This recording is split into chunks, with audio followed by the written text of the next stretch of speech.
Presiden Jokowi menyinggung soal oposisi di dalam pidatonya di Sentul International Convention Center, Bogor, Jawa Barat. Menurut Presiden Jokowi, menjadi oposisi adalah hal yang mulia.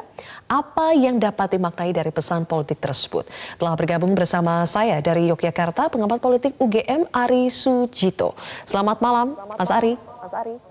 Malam Mbak Sylvia, malam para pemirsa. Mas Ari, apa pesan politik yang Anda tangkap saat Presiden Jokowi menyebut menjadi oposisi juga sangat mulia? Silakan menjadi oposisi asal jangan menimbulkan dendam dan kebencian. Ya, kalau kita lihat dari statement dari Presiden Jokowi, sebetulnya memberi penegasan bahwa beliau sebagai presiden itu tidak alergi pada oposisi karena keyakinan mengenai demokrasi itu membutuhkan check and balances, dan karena itulah penyebutan istilah mulia adalah pilihan oposisi adalah pilihan politik sadar. Karena itu pula memang dibutuhkan. Saya kira di era SBY pernah juga PDI Perjuangan menjadi oposisi. Dan statement itu memberi isyarat bahwa Jokowi sangat terbuka dalam membangun bangsa, tapi juga dia menekankan bahwa pilihan di dalam kuasa maupun di luar itu sama-sama punya maknanya tergantung perannya masing-masing.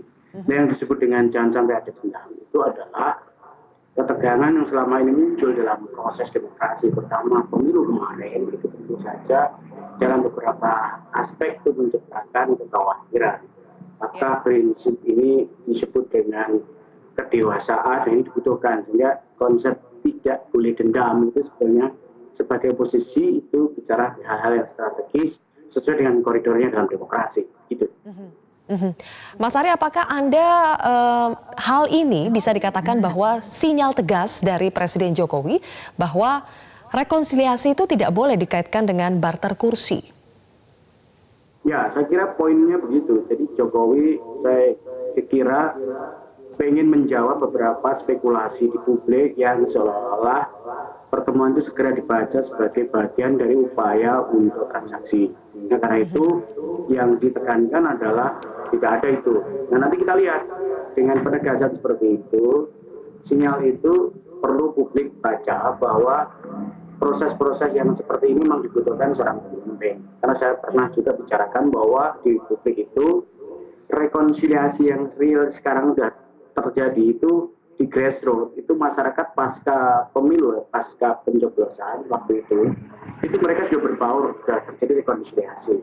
Golongan menengah atas itu masih terjadi ketegangan pasca pilpres, bahkan sampai keputusan MK kemarin itu fakta yang kecenderungan terjadi di golongan menengah ke atas. Nah, pesan simbolik dari pertemuan Jokowi dan Prabowo itu kan sebetulnya lebih banyak dialamatkan pada kelompok menengah elit yang selama ini masih saling mengimpang. Tapi di grassroots itu saya kira rata-rata mereka sudah terjadi rekonsiliasi. Sehingga membaca rekonsiliasi jangan sekedar dikaitkan dengan jebakan transaksional itu. Nah, itu ini juga menjadi problem serius dan sampai muncul oligarki baru dengan pola-pola ini gitu. Baik. Terakhir Mas Ari, secara politik Presiden Jokowi juga tegas mengatakan akan melindungi ideologi Pancasila dan juga mengedepankan toleransi. Nah, apakah isu-isu toleransi ini masih akan menjadi tantangan bagi Jokowi di periode kedua menurut Anda?